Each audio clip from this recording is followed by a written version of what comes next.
민수기 20장 7절부터 12절 말씀으로 하나님이 너무하신 것 같을 때 2번, 2번 이라고 제목을 정해서 하나님 말씀을 함께 나누려고 합니다.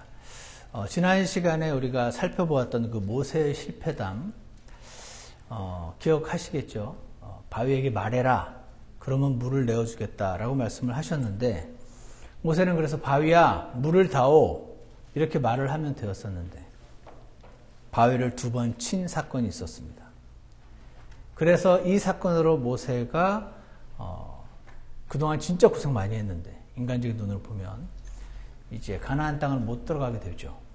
죄목이 2개가 성경에 나옵니다. 첫 번째 제목은 나를 믿지 않았다. 내가 알아서 내 자식들 야단칠 건데 네가 야단쳤다. 그거는 네가 나를 안 믿은 거다.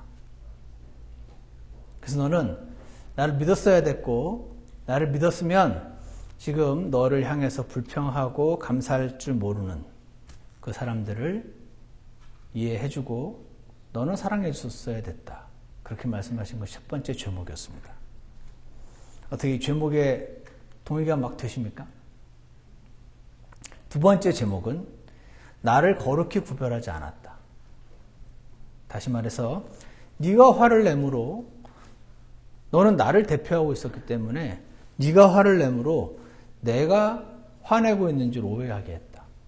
그래서 이 사건을 통해서 모세가 가나안 땅을 못 밟게 됩니다. 말씀을 잘 살펴보았더니 엄밀히 말해서 하나님 말씀을 보니까 모세가 잘못한 것 같긴 했는데 그게 평생을 이렇게 신실하게 섬긴 모세로 하여금 가나안 땅을 밟지도 못하게 하실 만큼 그렇게 큰 죄였나?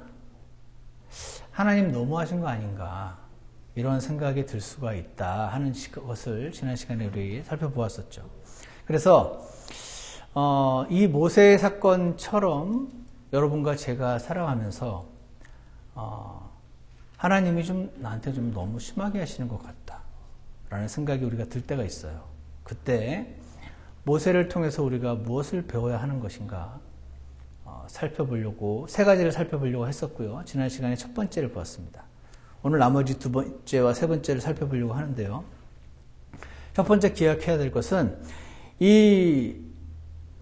잘못하긴 잘못한 거 맞는데 왜 이것을 그렇게까지 크게 보시는가 하는 것에서 첫 번째 이유는 이것이 모세가 그 이스라엘을 전체를 이끄는 리더의 포지션에 있었기 때문이다 하는 것이었죠. 그래서 하나님은 많이 받은 자에게서 많은 것을 요구하신다 하는 것을 우리가 일단 기억하자 하는 것을 지난 시간 말씀드렸습니다.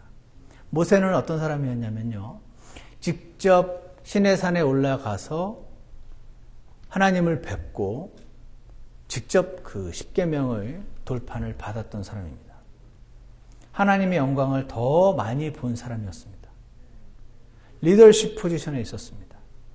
하나님과 더 직접적으로 만나서 더 많이 말씀을 들었었던 사람입니다. 한마디로 많이 받은 자였죠. 그래서 우리가 이것을 우리에게 적용을 해보자면 여러분이 한번 정직하게 생각해 보시면 좋겠다 말씀드렸어요. 나는 많이 못 받은 사람인가? 나는 지식도 부족하고 나는 재물도 부족하고 여러 가지가 부족한가? 그러면 나를 향해서 하나님이 더 많이 참아주시겠구나. 그래서 감사하면 된다. 맞습니까? 다 아닌가 보네요. 또 반면에 나는 많이 받은 사람인가? 많이 받은 것 같긴 해. 그러면 나를 힘들게 하는 사람들 보지 말고 모세가 했던 것처럼 그들을 알아서 다루실 하나님을 믿으라. 내가 미워할 테니까 너는 사랑해줘라. 말씀하시는 하나님 앞에 우리가 엎드리게 되면 됩니다. 그것이 우리가 첫 번째로 기억해야 될 사실이었고요. 많이 받은 자에게 많은 것을 요구하신다는 것. 오늘은요, 2번째입니다. 오늘 2번째 우리가 기억해야 될 상황은 무엇이냐면 감당하기 어려울 만큼 크신 하나님의 지혜를 기억하지 않은 것입니다. 하나님의 지혜를 기억하면, 하나님의 지혜를 기억하면 그 하나님의 지혜를 신뢰할 수가 있어요. 왜 이런 말씀을 드리냐면, 우리는 잘 보지 못하는 하나님의 큰 그림이라는 것이 있습니다. 우리는 이게 시야가 좁아서 잘 보이지 않는데 하나님은 큰 그림을 보시는 게 있어요. 그래서 여러분 모형과 원형 이런 거 들어보신 적 있으세요? 모형과 원형. 쉽게 말하면 진짜 비행기가 있고 그 진짜 비행기를 본딴 모형 비행기가 있죠. 그러니까 모형 비행기가 있고 원형 비행기가 있는 것처럼 모형이라는 것 또는 그림자 또는 실체 이렇게 표현할 수 있습니다. 성경을 보면은요. 모형과 원형이라는 것이 성경에 나와 있는 것을 우리가 알 수가 있어요. 예를 들어서 여러분 이삭 아시죠? 아브라함과 이삭과 야곱. 이 이삭이 모형으로서 예수님을 가리키고 있다. 이런 것을 들어보신 적이 있나 모르겠습니다. 한번 생각해 보세요. 이삭. 여러분 이삭에 대한 이야기 많이 기억하시나요? 아브라함, 이삭, 야곱 셋 중에서 야곱은 워낙 꾀돌이어서 사건이 많고 아브라함은 초대 직접 하나님의 부르심을 받았던 사람이어서 또 스토리가 많은데 이삭은 사실 일반적으로 떠올리시면 잘 기억이 안 나는 그런 경향이 있어요. 근데 이 이삭 너무 조용한 것 같고 별로 사건도 없었고 이 이삭도 그렇게 중요한가? 근데 이삭이요 예수님이 원형이고 이삭이 그 삶이 그가 했던 어떤 그 사건들이 사실은 예수님을 가리키고 있었다 하는 것을 우리가 볼 수가 있습니다. 예를 하나 들어볼까요? 여러분 이삭이 어떻게 태어났죠?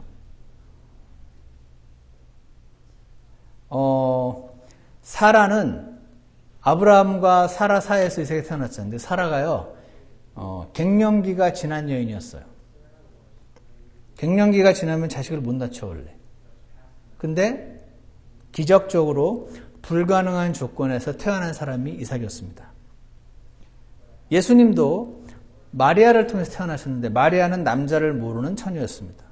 그래서 이삭도 예수님도 불가능한 조건에서 기적적으로 태어났으니까 이삭이 그 면에서 예수님을 가리키고 있습니다. 또 하나 하나님께서 세상을 이처럼 사랑하사 독생자를 주셨으니 라고 말했을 때 예수님을 가리켜 독생자라고 부릅니다. 근데 여러분 독생자로 불리는 또 한 사람이 있습니다. 이삭이 독생자로 불리는 거 아십니까? 이 독생자라고 할 때 우리는 그런 경향이 있어요. 여러분 나비가 뭐죠? 버터플라이. 버터플라이 단어를 따져보면 버터와 플라이가 있습니다. 버터는 바다고 플라이는 파리고 버터 먹은 파리? 라고 생각하시면 나비를 이해할 수 없습니다. 이해 가시나요? 버터플라이인데 그 버터와 플라이를 가지고 자꾸 나비를 이해하고자 나비가 예를 들어 지구상에서 멸종되고 2000년 뒤에 어떤 사람이 나비라는 게 있다면서 버터플라이가 쓴 걸 보고 버터를 먹었나 파리의 일종인가 이렇게 생각하면 안 되잖아요.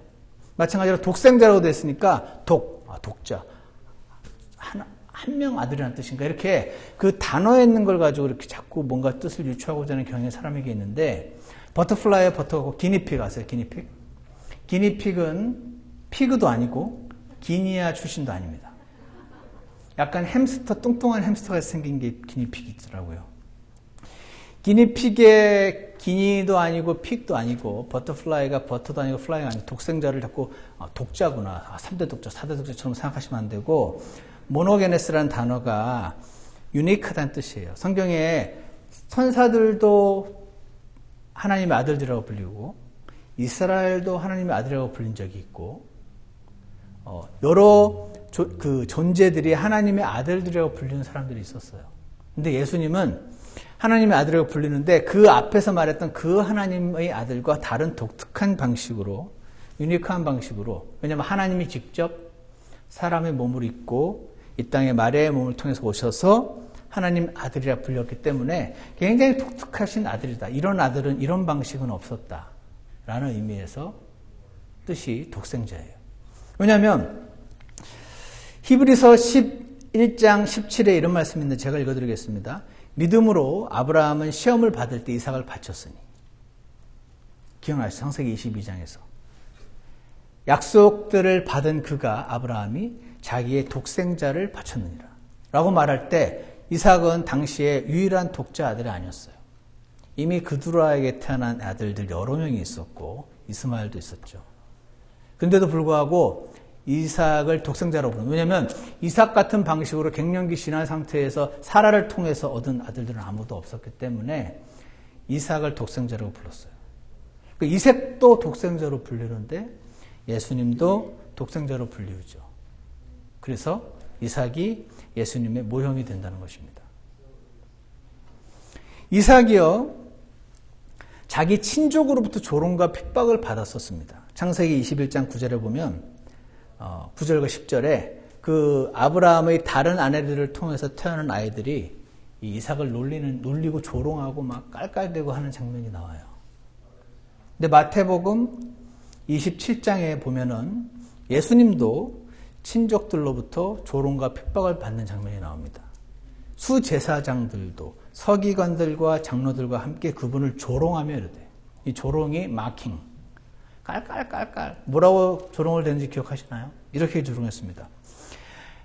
남들은 구원했으나 자기는 구원 못하는구나. 구원자라며, 이렇게 말했습니다. 이스라엘은 왕이라면서 왕이라면 지금 십자가에서 내려올 것이라. 그러면 우리가 그를 믿겠노라. 이렇게 조롱했습니다.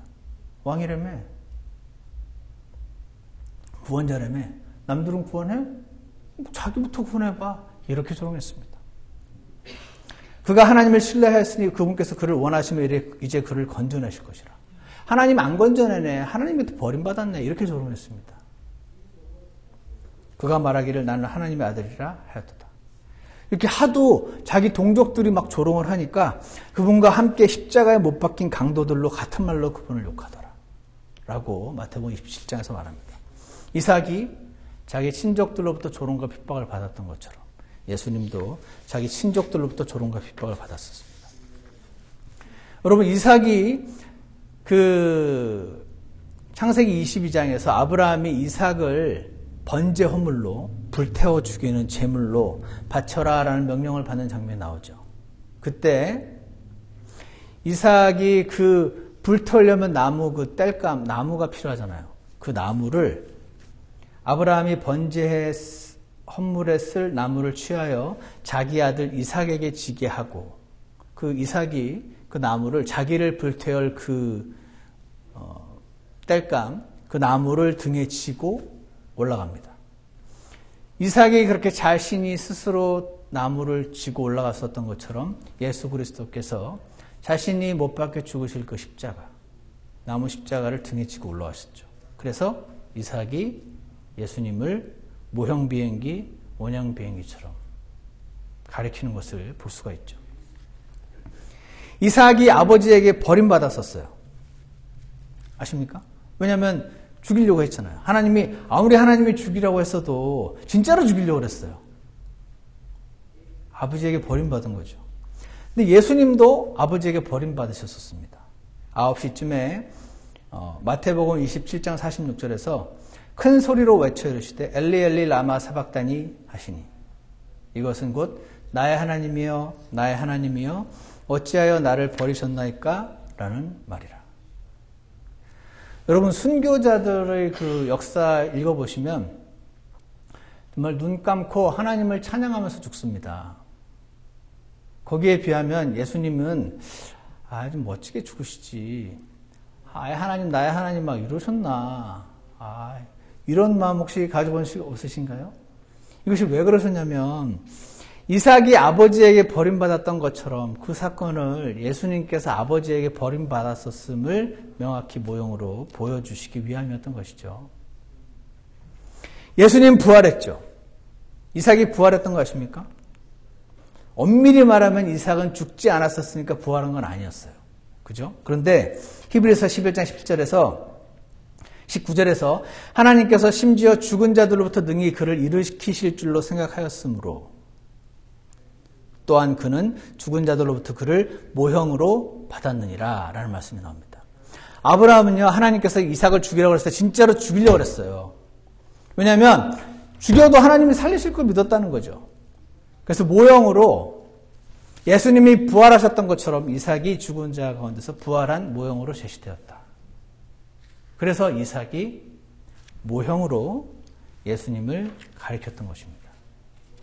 이런 거를 가리켜서 이제 타입, 엔티타입이라고 부르기도 하고, 유대인들의 그 성경 해석 방식 중에 패셔이라는 게 있어요. 그래서 구약 성경에서 일어났던 어떤 사건들이 실제로 신약 성경에서나 직접 말씀하신 어떤 것들을 이렇게 그림으로 보여주게 하셔서, 그러니까 신약에서 말로 전달되는 진리를 구약에서 스토리로 마치 이렇게 한 장면의 그림처럼, 동영상처럼 똑같은 진리를 제시하는 것. 이런 방식으로 하나님께서 성경을 우리가 알 수 없는 지혜 가운데 기록을 해놓으셨다는 것이죠. 또 한 가지 예를 들면, 유월절 어린 양의 피. 여러분 성경 읽으셔서 기억하시죠? 마지막 10번째 재앙이 이스라엘과 그 이집트 땅에 임하는데, 양 한 마리를 죽여서 양쪽 문 그 기둥과 그 위에 있는 그 기둥 세 군데에 그 어린 양의 피를 뿌려라. 그러면 내가 지나가다가 그 피를 보고 넘어가리라. 해서 유월절 이렇게 넘는다는, 6월달에 있어서 유월절이 아니고 유월절을 하나님이 제정하시는 장면이 나옵니다. 근데 찬송가 중에 이런 거 있습니다. 동산 언덕 세워진 새 십자가, 이렇게 십자가 3개 세워졌었죠. 그 위에 새 죄인 달렸었네. 그 가운데 죄 없는 나의 주 그리스도 내 죄를 지고 가셨네. 문 양쪽 문인방과 가운데 문기둥에 피가 발렸던 것처럼 십자가에 세워진 새 십자가에서 흘리셨던 그 피가 여러분과 저희 죄를 씻으시고 하나님의 저주로부터 구원하셨던 유월절 어린 양의 피가 예수 그리스도를 모형으로 보여주고 있다는 것입니다. 이외에도 많이 있습니다. 시간이 부족해서 제가 다 말씀을 드릴 수 없고, 제가 이렇게 왜 이런 모형을 왜 성경에서 하나님이 해놓으셨는가. 오늘 모세가 이 잘못하긴 했어요. 엄밀히 말하면. 근데 이걸로 그렇게 가나안 땅에 못 들어갈 정도인가. 하나님의 큰 그림 가운데 있었던 거죠. 모세는 못 들어간 대신 여호수아는 들어갑니다. 그죠? 모세는 율법을 대표하고 여호수아는 예수님을 나타냅니다. 왜냐하면 여호수아가 조슈아인데 이게 여슈아라고 하는 히브리어를 transliteration, 음역을 한 그리스 단어예요. 그래서 예수스라고 하는데 나중에 찾아보시면 사도행전 7장 45절에 원래 옛날 개역 성경에 이렇게 적혀 있어요. 우리 조상들이 이방인들의 땅을 점령할 때 여호수아와 함께 가지고 들어가사 다윗 때까지 이르니라 라는 말씀이 사도행전 7장 45절에 있어요. 근데 우리 킹덤 성경에서는 이방인들의 소유자으로 예수와 함께 이스라엘이 가지고 들어갔단 말이 나와요. 여호수아가 모세의 뒤를 이어서 백성들을 데리고 들어갔지 예수님이 그때 데리고 들어간 게 아니지. 근데 그 예수가 원래 여호수아거든요. 그러니까 여호수아는 그 이름 자체가 예수님과 같아요. 마치 영어로 존인데 독일어로 한 쓴 것처럼 같은 단어를 다른 나라에서 조금 다르게 쓰는 것처럼 여호수아가 예수님이에요. 그래서 모세는 못 들어가고 예수님은 가능하고 그 큰 그림을 율법으로는 안 되고 믿음으로 구원받고 하는 큰 그림을 지금 모형과 원형으로 보여주고 계신 거죠. 율법을 이게 옳으니까 해야 되니까 본이 돼야 되니까 하는 그 억지로 하는 그걸로는 천년왕국을 상속받지 못하고 예수님을 믿음으로 내 안에 계신 예수님께서 사실 때 천년왕국을 상속받게 되는 모세는 율법을 상징하고 여호수아는 예수님을 상징함으로 우리에게 야고보서 2장 10절에 이런 말씀 기억하십니까? 누구든지 온 율법을 지키다가 한 조목이라도 어기면 모든 것에서 유죄가 되나니. 이것이 구약의 율법입니다. 제가 전에 그 윤성환 형제님께 이 말씀으로 복음 전하면서 이 구절을 보여드렸어요. 이게 무슨 말씀인 것 같으냐고 제가 질문을 드렸더니 다 지켜야 된단 말이네, 얘. 그러셨어요. 그러다가 하나를 못 지키면 안 된다는 뜻이네, 그러셨어요. 하나를 어기면 안 된다는 뜻 이상으로 율법이 구약 시대 그 율법들 613개로 유대인들이 정리를 해놨는데 그 613개 중에 한 개만 어겨도 613개 전부 어긴 사람하고 똑같이 여긴다는 뜻이라고. 좀 너무하신 것 같습니다. 이게 뭡니까? 모세가 그토록 열심히 잘했는데 오직 그거 잘못 안 했다 그러는 건 아니죠. 그것이 과연 가나안 땅을 상속받지 못할 만큼 큰 죄인가? 그렇지 않다. 율법으론 온 조목을 지키다가 한 조목이라도 어기면 모든 것이 유죄가 된다는 그 그림을 우리에게 보여주시는 것입니다. 그래서 위얼스피라 같은 성경 교사는 an important Old Testament type, 구약 성경의 그 모형이 is involved, 여기에 이렇게 연관이 되어 있는데 for the law, 모세, 즉 율법은 cannot give us our inheritance, 우리에게 상속유 재산을 줄 수 없다는 것을 모형으로 보여주고 있다는 것이죠. 그래서 하나님이 너무하신 것 같아요, 모세를 볼 때. 근데 기억해야 될 것은 이게 하나님의 커다란 그림 가운데서 지금 일어난 일이구나. 하나님의 큰 지혜를 우리가 신뢰하면 되는구나 라는 것을 우리가 배울 필요가 있습니다.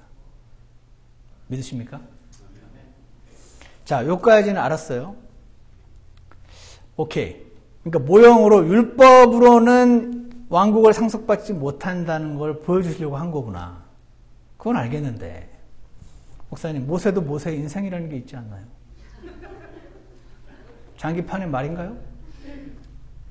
너무하잖아요. 큰 그림 좋겠는데 정작 그 큰 그림의 한 그 부속품인가요?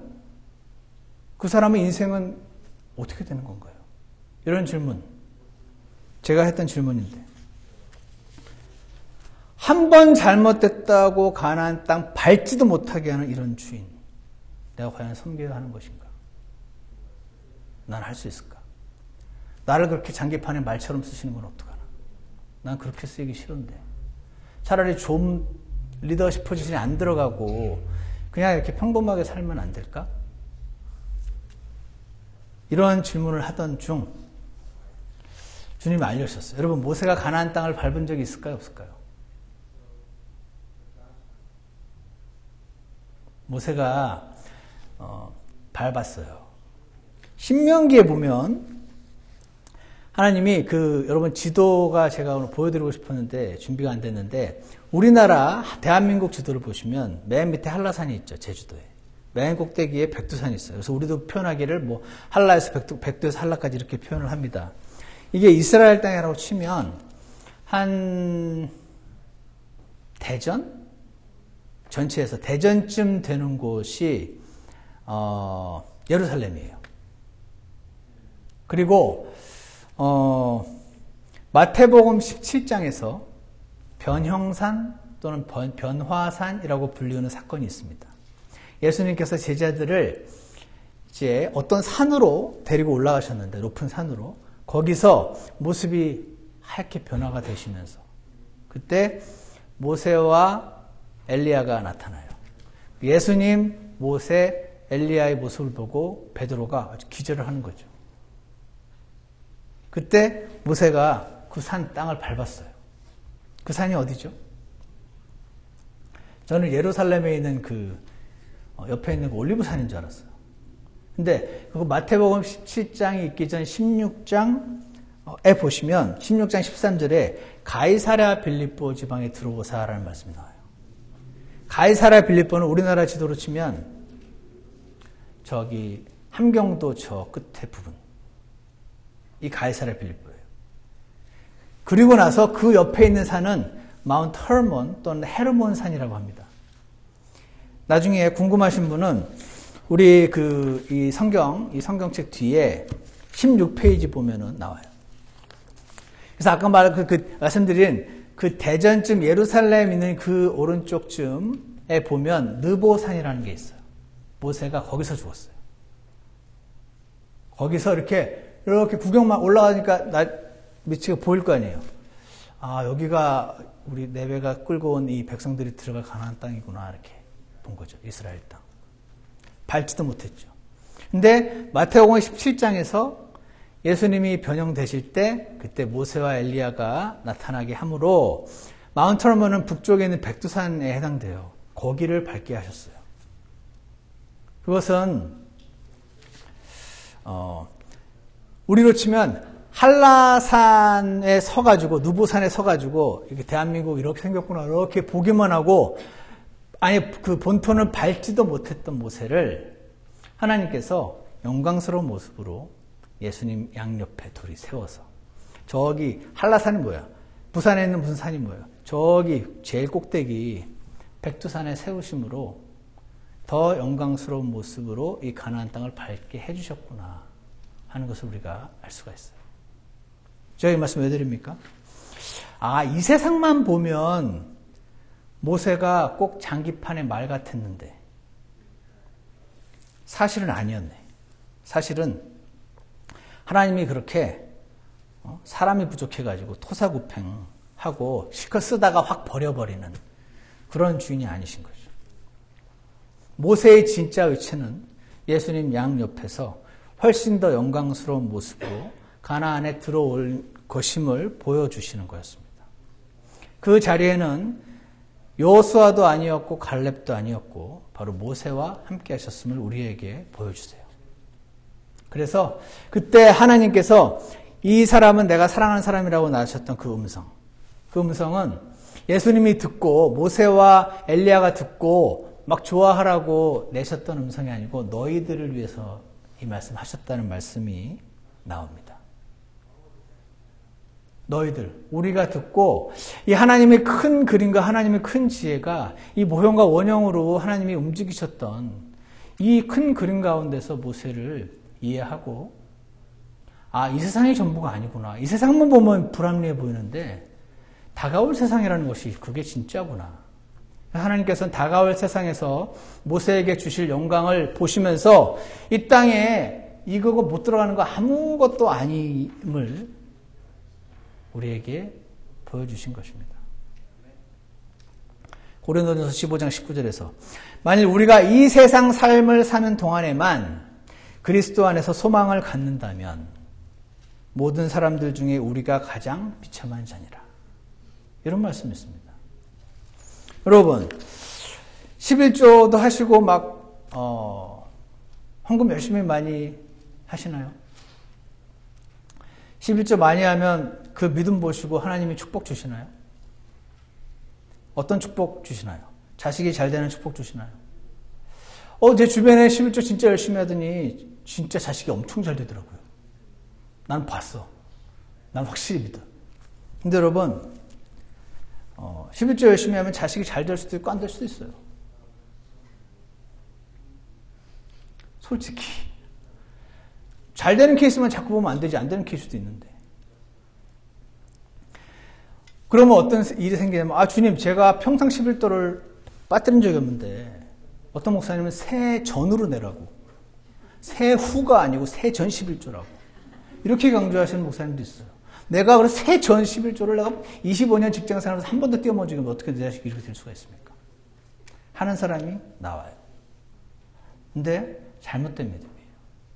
왜냐하면 11조와 헌금을 드리는 것은 내가 지금 갖고 있는 이 내 재물이 전부 하나님이 주신 겁니다라는 작은 표현일 뿐이에요.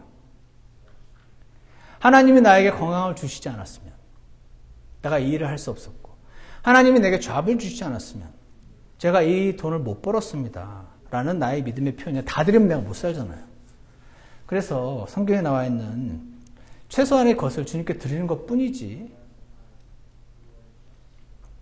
다시 말해서 이미 받은 게 감사해서 드리는 거지 더 받을 걸 기대하고 드리는 게 아닙니다. 맞습니까? 여러분 더 받을 거 기대하면서 드리시면 실망하시는 분이 나올 겁니다. 우리의 보상은 이 세상이 아니고 모세를 보십시오. 우리의 보상은 이 세상이 아니고 다가올 세상임을 주님께서는 기억하기를 원하시는 것입니다. 여러분 교회에서 봉사 열심히 저는 지금 여러분이 교회 봉사를 게을리 하시라고 이런 말씀 드린 게 아닐 걸 아실 겁니다. 교회 봉사 열심히 하면 축복받고 병 낫고 자식 잘 되고 부자 된다. 맞나요? 그런 분도 있고 안 그런 분도 있어요. 이게 약간 그 혈액형 비슷해요. 무슨 형이 어떻다. 그런 사람도 있고 안 그런 사람도 있어요. 자꾸 맞는 케이스 보면 안 돼요. 그러면 우리가 왜 교회에서 봉사하죠? 이거는 마땅히 나를 위해 죽으신 주님께 드려야 할 최소한의 것일 뿐입니다. 더 어떤 어디셔널 축복을 봉사해야지 받아. 그래서 하고 있다면 여러분은 실족할 일이 앞으로 생기실 거라고 생각합니다. 우리의 보상은 다가올 세상이기 때문에 그렇습니다. 그래서 예수님께서는 누가복음 17장 10절에서 이와 같이 너희도 명령받은 그 모든 일을 행한 뒤에 이르기를 우리는 무익한 종이니이다. 우리는 해야 할 우리의 의무를 하였나이다 하라 하시니라. 이렇게 말씀하십니다. 왜 그렇습니까? 열심히 했으니까 주셔야죠. 라는 이 스피릿은 하나님이 틀렸다. 이미 받은 게 감사해서 주님께 드리는 것이지. 너희가 받아야 될 보상은 이 세상이 아니다. 모세야, 네가 수고했는데 그래서 반드시 이 땅에 들어가야 되는 게 아니다. 나는 율법으로는 불가능하고 오직 믿음으로 상속욕을 받는다는 그림을 너를 통해 쓸 거다. 그렇지만 이거는 잠깐이고 다가올 세상이 진짜다. 난 너에게 완전한 걸 줄 건데 잠시 좀 쓰겠다. 이렇게 말씀하시는 거죠. 믿으십니까? 히브리서 6장 10절에서는 하나님은 불의하지 아니하사 자신의 이름을 위해 너희가 보여준 너희의 행위와 사랑의 수고 곧 너희가 성도들을 섬겨온 것과 또 섬기고 있는 것을 잊지 아니하시느니라.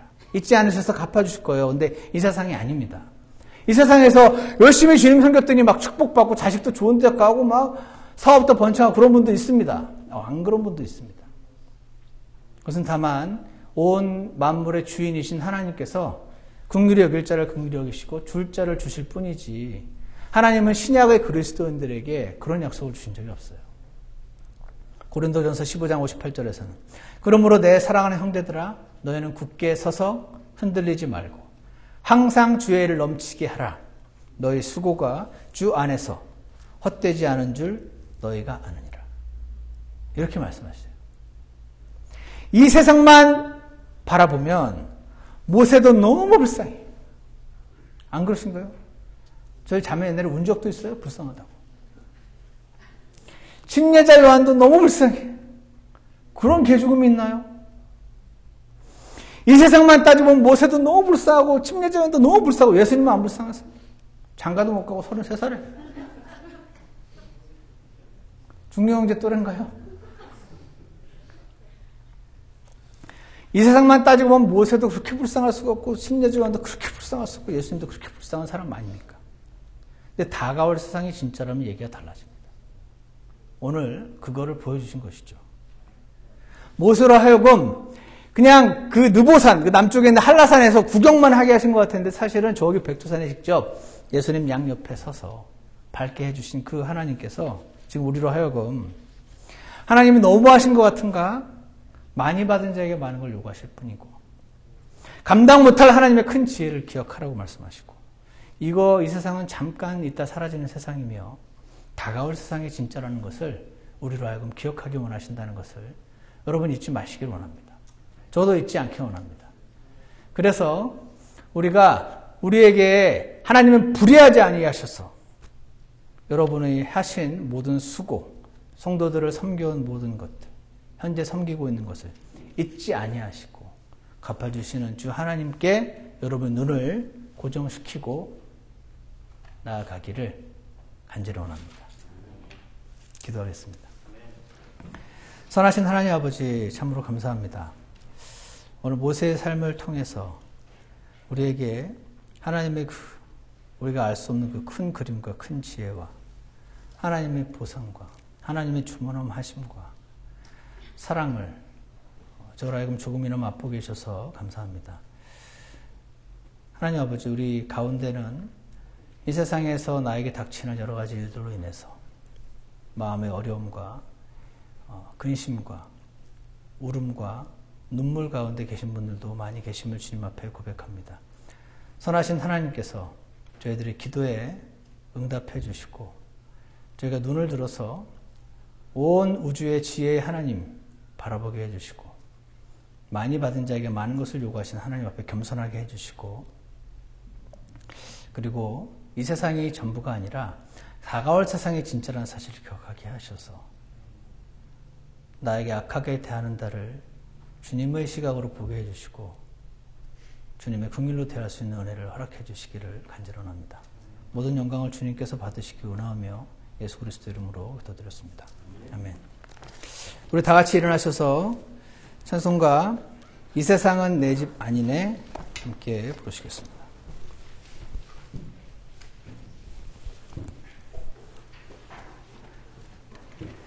309장입니다.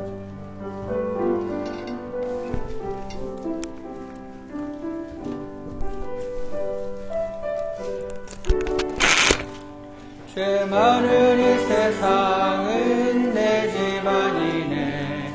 내 모든 보화는 저 천국에 있네. 저 천사 문을 열고 나를 부르네. 나는 이 세상에 정들 수 없도다. 오 주님 같은 친구 없도다. 저 하늘나라 저 예비하신 주, 저 천사 문을 열고 나를 부르네. 나는 이 세상에 정들 수 없었다. 3절입니다.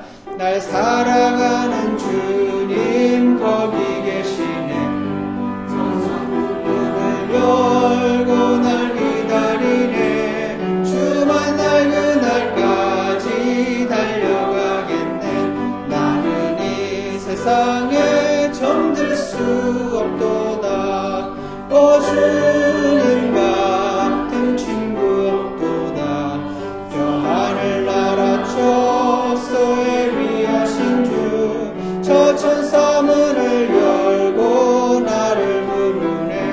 나는 이 세상에 정들 수 없도다. 우리 잠깐 기도하는 시간을 갖겠습니다. 하나님 아버지, 우리 어두운 눈을 밝혀주시고 바로 눈앞에 있는 것들에 매여있는 저희들의 눈을 주님 시야를 넓게 해주셔서 우리와 함께 하시고 우리를 위해 큰 그림을 그려나가고 계신 주 하나님을 바라볼 수 있게 눈을 열어주시길 간절히 원합니다. 주님 앞에 눈을 열어주시라는 기도를 주님 앞에 드리는 시간이 있기를 원합니다.